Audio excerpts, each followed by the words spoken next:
गांव में तो सब जगह अकाल की परिस्थिति हो गई है। लगता नहीं कि अब इस गांव में ज्यादा दिन रुकना उचित होगा।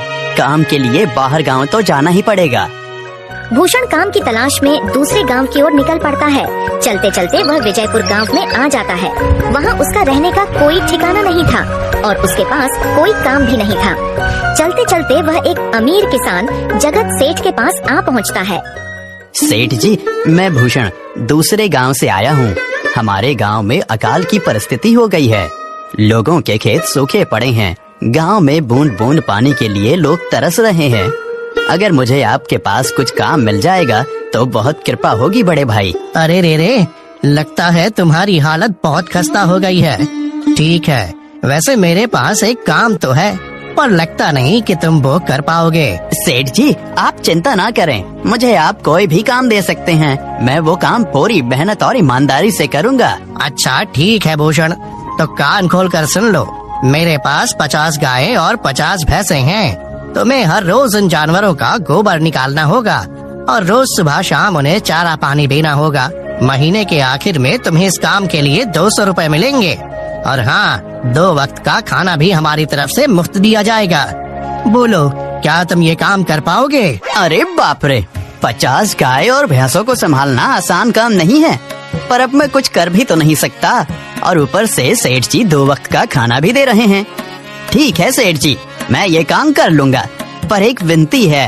हाँ बोलो भूषण, क्या बात है? सेठ जी, अगर आपको समस्या ना हो तो क्या मैं आपके गायों के साथ गौशाला में रह सकता हूँ? सेठ जी, मैं इस गांव में नया हूँ, मेरा रहने का कोई ठिकाना नहीं है। जग्गा सेठ थोड़ी देर तक सोचता है और भूषण को ऊपर से नीचे तक देखने के बाद उससे कहता है, ठीक है भूषण, तुम गौशाला में रह सकते हो। जी धन्यवाद सेठ जी। तब से भूषण गौशाला में रहकर अपना काम करने लगता है। वह रोज जल्दी उठकर गाय और भैंसों का गोबर निकालता, उन्हें चारा डालता और समय पर पानी भी पिलाता था। हर रोज भूषण अपना काम ईमानदारी और पूरी मेहनत से करता था। जगत सेठ को भी भूषण का काम बहुत पसंद आने लगा, क्योंकि वह अपना काम सफाई से करता था। एक दिन जगत सेठ भूषण को बुलाकर उससे बोलता है, भूषण, मुझे तुम्हारा काम बहुत पसंद आया है। तुम गाय और भैंसों का अच्छा ख्याल रख रहे हो, इसलिए दूध की गुणवत्ता भी बढ़ गई है और गायें पहले से ज्यादा दूध भी दे रही हैं। इसलिए मैं आज से तुम्हारी तनख्वाह बढ़ाकर पूरे 400 रुपए कर रहा हूँ। आपका बहुत बहुत धन्यवाद सेठ जी। कुछ दिन ऐसे ही बीतने लगते हैं। भूषण जगत सेठ के पास बहुत मेहनत और ईमानदारी से काम करता है। धीरे धीरे भूषण के पास अच्छा खासा रुपया जमा हो जाता है, जिससे वह अपने लिए छोटा सा रहने लायक एक कुटिया बनवा लेता है। उस गौशाला में सोकर तो नाक से गोबर की गंध अभी भी नहीं जा रही। अब आखिरकार मुझे अपने घर में चैन से सोने को तो मिलेगा। तब से भूषण जगत सेठ के पास गौशाला में काम करने आता और 2 वक्त का खाना खाकर अपने घर सोने के लिए चला जाता था। कई साल ऐसे ही बीत जाते हैं। भूषण की मेहनत के कारण उसके पास अच्छा खासा रुपया जमा हो जाता है। एक दिन भूषण जगत सेठ से बोलता है, सेठ जी, आजकल गांव में चोरी की समस्या बहुत बढ़ गई है और मेरे पास कुछ रुपए भी जमा हैं जो मैंने अपने घर में रखे हुए हैं, पर मुझे उन पैसों की चोरी की चिंता हो रही है। आपको तो पता है कि मैं दिन भर आपके पास ही काम करता हूँ और सिर्फ रात में ही घर सोने जाता हूँ, इसलिए मुझे रोज उन पैसों की चोरी की चिंता सताती है। हाँ भूषण, तुम बात तो बिल्कुल सही कह रहे हो। आए दिन गांव में नए नए चोरी के किस्से सामने आ रहे हैं और दिन भर तो तुम्हारा घर खाली ही रहता है, तो चोरी होने की संभावना तो जरूर है। जगत सेठ थोड़ी देर सोचता है और फिर भूषण से कहता है, देखो भूषण, ऐसे समय में तो गांव में एक ही जगह है जहां पर तुम्हारा धन सुरक्षित रह सकता है, और वो है जमींदार का घर। क्या, जमींदार का घर? हाँ भूषण, इस गांव के जमींदार बहुत ईमानदार और दयालु हैं। ऐसा मैंने कुछ लोगों से सुना है और उनके घर पर बहुत सारे पहरेदार भी हैं, तो चोरी होने की संभावना बहुत कम है। तुम अपने पैसे उनके पास रख सकते हो। अच्छा, ऐसा है क्या सेठ जी? ठीक है, फिर आज ही मैं जमींदार जी से मिलकर बात करता हूँ और उन्हें अपनी समस्या बताता हूँ। उस दिन भूषण जमींदार जी के घर उनसे बात करने जाता है। तुम रुको, कहाँ अंदर आए जा रहे हो? वहीं रुक जाओ। जी, मुझे जमींदार जी से मिलना है, मुझे उनसे कुछ काम है। क्या काम है तुमको उनसे? मुझे जरा बताओ। जी, मुझे कुछ पैसे रखवाने थे उनके पास, यही काम के लिए आया था मैं। अच्छा ठीक है, तुम अंदर जा सकते हो। नमस्ते जमींदार जी, मैं भूषण जगत सेठ के यहाँ काम करता हूँ। कुछ साल पहले ही मैं दूसरे गांव से यहाँ आया हूँ। अच्छा भूषण, बोलो तुम्हारा क्या काम है मेरे पास? जमींदार जी, मैं सालों से जगत सेठ के पास काम कर रहा हूँ और मैंने कुछ रुपए भी जमा कर लिए हैं। पर बात यह है कि गांव में चोरी की समस्या बहुत बढ़ गई है, तो मुझे अपने रुपए घर में रखने से डर लग रहा है। अच्छा, कितने रुपए जमा किए हैं तुमने? जमींदार जी, यही कोई 5 से 6 हजार रुपए होंगे मेरे पास। वाह, ये तो बड़ी रकम है। मैंने आपकी ईमानदारी के बारे में लोगों से बहुत सुना है, इसलिए मैं अपनी रकम आपके पास कुछ वक्त के लिए रखने आया हूँ। हाँ भूषण, तुमने बिल्कुल सही सुना है। तुम्हारी रकम मेरे पास पूरी तरह से सुरक्षित रहेगी। तुम अब चिंता ही छोड़ दो, मैं सब देख लूँगा। भूषण अपने पैसों की थैली जमींदार को दे देता है। ये पूरे 5,800 रुपए हैं, आप गिनकर देख लीजिए। गिनने की क्या जरूरत है, तुम तो जगत सेठ के आदमी हो, मुझे तुम पर पूरा विश्वास है। जमींदार जी, आपका बहुत बहुत धन्यवाद। अब मुझे चोरों का कोई डर नहीं है, क्योंकि मेरे पैसे सुरक्षित हाथों में हैं। अरे भूषण, कोई बात नहीं, धन्यवाद तो मुझे बोलना चाहिए, जो तुम मेरे पास आए अपने रुपए रखने के लिए।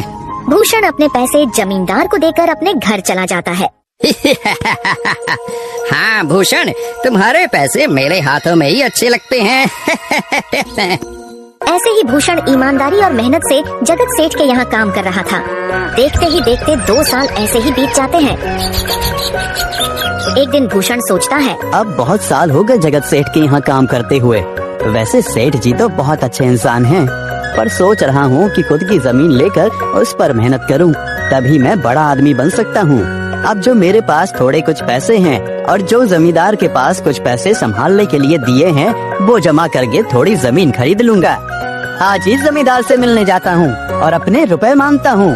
ये सोचकर भूषण जमींदार जी के घर चला जाता है। जमींदार जी, मैं अपने रुपए वापस लेने आया हूँ। आपके पास मैंने 5,800 रुपए दिए थे संभालने के लिए। अरे भाई साहब, मैंने पहचाना नहीं आपको, वैसे कौन हो आप? अरे जमींदार जी, मैं भूषण हूँ। पिछले साल मैंने आपको पैसे संभालने के लिए दिए थे, याद आया कुछ? अरे भाई साहब, मेरे पास कितने सारे लोग आते जाते हैं पैसे रखने के लिए, और सभी के साथ मेरा अच्छा व्यवहार होता है। वैसे आपके पास कोई कागजात हैं क्या? क्योंकि मैं हर व्यक्ति से कागज पर ही व्यवहार करता हूँ। किसने कितने पैसे दिए, किसके कितने पैसे रखे हैं, सबका व्यवहार रहता है मेरे पास। जमींदार जी, ये आप क्या बात कर रहे हैं? आपकी ईमानदारी देखकर ही मैंने आपको पैसे दिए थे संभालने के लिए, और आप अब ऐसी बातें कर रहे हैं।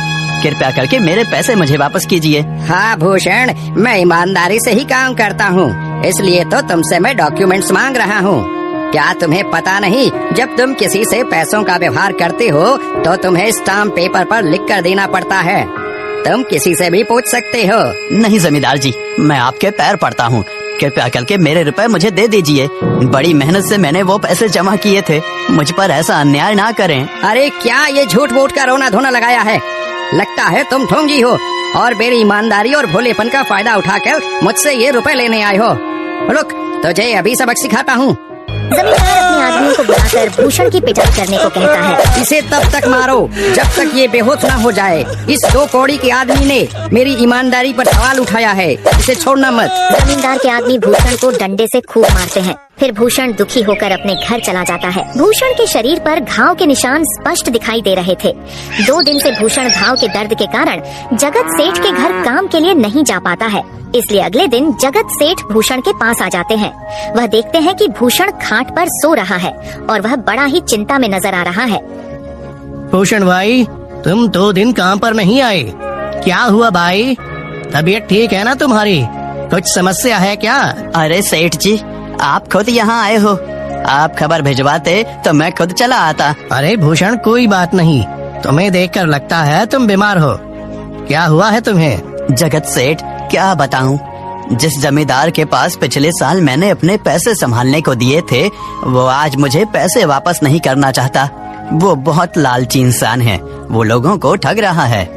और जब मैंने बाद में गिड़गिड़ाना शुरू किया तो उसने डंडे से मार मार कर मेरी पिटाई करवा दी और मुझे वहाँ से धक्के मार कर निकाल दिया। अरे बाप रे, ये तो बड़ा ही गंभीर विषय है।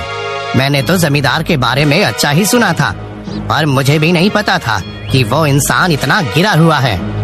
तभी मैं सोचूं, हर साल उसकी संपत्ति इतनी ज्यादा कैसे बढ़ रही है। मुझे माफ कर दो भूषण, मैंने ही तुम्हें जमींदार के पास जाने को बोला था। गलती तो मेरी भी है। नहीं जगत सेठ, आप तो मेरा अच्छा ही सोच रहे थे। ये तो उस जमींदार का लालच है। अब लगता नहीं मेरे पैसे उस जमींदार से वापस मिलेंगे भी। भूषण, मेरे पास एक तरकीब है जिससे मैं तुम्हारे पैसे तुम्हें वापस दिला सकता हूँ। जगत सेठ भूषण के कान में सारी तरकीब बताता है। ठीक है सेठ जी, हे ऊपर वाले, ये तरकीब कामयाब होने दीजिए। अगले दिन जगत सेठ बहुत सारे पैसों को एक सूटकेस में भरकर खुद जमींदार के घर जाता है। अरे जगत सेठ, आज आप खुद यहाँ। बोलो भाई, इस गरीब के घर कैसे आना हुआ? हमारा तो ये सौभाग्य है कि आप जैसे धनी आदमी के चरण हमारे घर में लगे हैं। नमस्ते जमींदार जी। अरे जमींदार जी, आप तो मुझे अब लज्जित कर रहे हैं। वैसे मैं कुछ महीनों के लिए दूसरे राज्य में व्यापार करने जा रहा हूँ। मैं ये लगभग 50,000 रुपए लाया हूँ। मुझे डर है कि कहीं ये चोरी ना हो जाए। क्या आप मेरे सारे पैसे अपने पास संभाल कर रख सकते हैं? आपके सिवाय इस गांव में और किसी पर भरोसा नहीं कर सकता। अरे जगत सेठ, ये भी कोई पूछने की बात है? मेरे पास आपके पैसे बिल्कुल सुरक्षित रहेंगे। आप निश्चित होकर व्यापार करने जा सकते हैं। इस बार तो बड़ी मछली हाथ लगी है। बार बार ऐसा मौका नहीं मिलता। भारी माल हाथ में लगने वाला है। तभी वहाँ पर भूषण आ जाता है। अरे भूषण, तुम? अच्छा हुआ तुम आ गए। मैं तुम्हारे पास ही आने वाला था। मुझे माफ करना, उस दिन तुम्हें पहचान नहीं पाया। इतने सारे लोग मेरे पास आते हैं तो जरा परेशानी होती है, पर मैं अपनी बातों का बड़ा पक्का हूँ। हाँ रुको, मैं तुम्हारे सारे पैसे अभी देता हूँ। जमींदार भूषण के सारे पैसे उसे लौटा देता है। माफ करना भूषण, मेरे आदमियों ने तुम्हारे साथ उस दिन बदतमीजी की। मैं आज ही उनको काम से निकालता हूँ। भूषण बिना कुछ बोले वहाँ से चला जाता है। अरे क्या बात है जमींदार जी, आप तो अपनी बातों के बहुत पक्के हैं। तो ठीक है, मैं अपने सारे पैसे आपके पास रख सकता हूँ। जगत सेठ इतना बोल ही रहा था कि तभी वहाँ जगत सेठ का नौकर आ जाता है। मालिक, अब आपको बाहर के राज्य में जाने की कोई जरूरत नहीं है। अभी अभी व्यापारियों का संदेश आया है और उसने कहा कि वो खुद हमारे गांव आ रहे हैं। अरे ये तो बहुत बढ़िया बात हुई। अब मुझे इतनी दूर नहीं जाना पड़ेगा। सुन रहे हो जमींदार जी, व्यापारी यहाँ आ रहे हैं। अब मुझे नहीं लगता कि ये पैसे आपके पास रखने का कोई मतलब होगा। चलो, आपका बहुत बहुत धन्यवाद। आपने इतनी ईमानदारी दिखाई मुझे। हाँ, पर अगली बार जरूर आपके पास ही आऊँगा। ऐसा बोलकर जगत सेठ और उसका नौकर वहाँ से अपने पैसे लेकर चले जाते हैं। धत तेरी की, ये क्या हो गया? ये 50,000 तो चले गए और जो भूषण के 5,800 रुपए हड़प लिए थे वो भी चले गए।